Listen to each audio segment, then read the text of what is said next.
Nabaklas ko na yung intake manifold. Yan, so talagang napakarumi niya. Okay. So, ito naman yung kanyang EGR valve. Napakarumi din, oh. Ayan, oh. So, punong-puno ng carbon. Yan, so lilinisin muna. Napaka-challenging ng pag-pull out nito, no? Ng pag-pull out, pero tiyagaan lang din talaga. Ayan, lilinisin ko yan at lilinisin ko rin ito. Okay. So, ayan. Bubod ng dumi. Okay. So, hindi nakakapagtaka na medyo na siya. Hindi magandang performance. Okay, so kung titingnan ito, talagang punong-puno ng dumi. Ayan, oh. So, lilinisin muna natin ito. Ayan, oh. Grabe. Sobrang dumi. Okay, so kung mayroon kayong sasakyan talaga, kailangan tiyagain talaga ninyo. Kasi yung mga parting to, hindi ito madali at hindi mura yung labor ng mekaniko para pagawa nyo ito. Kalawa, imbis na nakakatipid ka, napapamahal ka pa dahil yung mekaniko wala namang mura ngayon eh. Okay, so dito tsatsagain mo lang talaga. Okay, so konting lang. May mga singaw kasi na nanggagaling dun sa intake manifold, kaya hindi kasi mahigpitan yung dulo. Ang napansin ko lang yung tornilyo dun sa dulong yun, doon hindi mahigpit, kaya nagdudumi siya.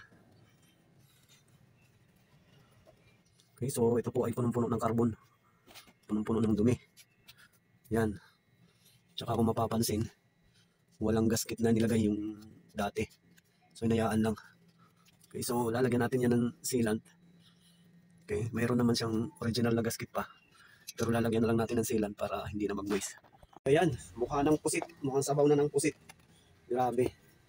Ilang taon na siguro itong hindi nililinis. Ito yung kanyang intake manifold. Yan. At hindi po ito nililinis. Grabe. Nakakapit po. Sobrang laki ng epekto sa sasakyan. Yan. So, diesel lang pinanglinis ko para malakas matunaw yung langis.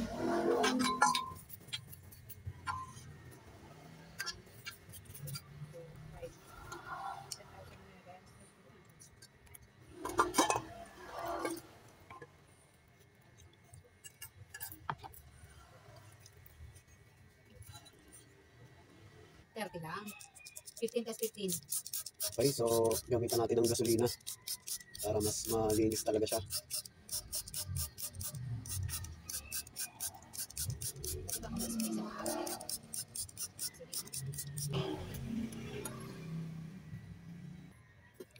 Okay, malinis na malinis. Diesel mo lang ginamit. Yan, tapos tutuyuin na lang siya. Okay, so ito naman tayo. Okay, tanggalin natin to para malinis talaga ng buo. Okay, so tanggal na natin to. Ayan. Tingnan natin kung gaano ito karumi.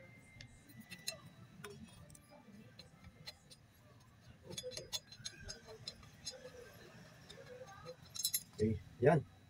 Grabe, sobrang dumi. Okay, so lilinisan din natin to. Okay.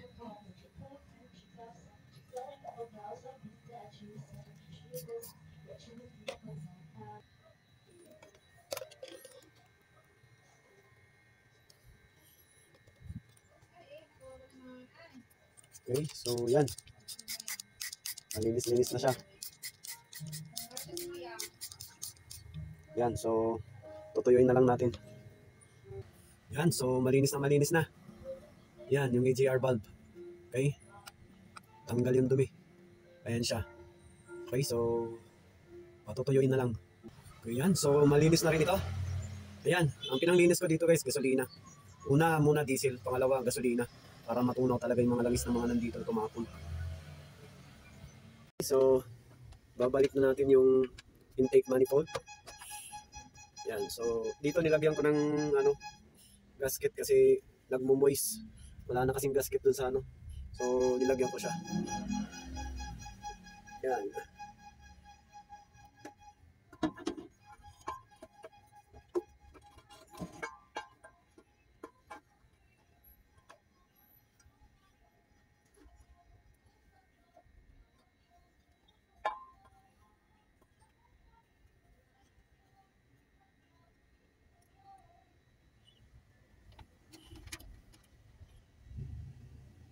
So, naibalik ko ng intake manifold, naibalik ko na rin yung EGR.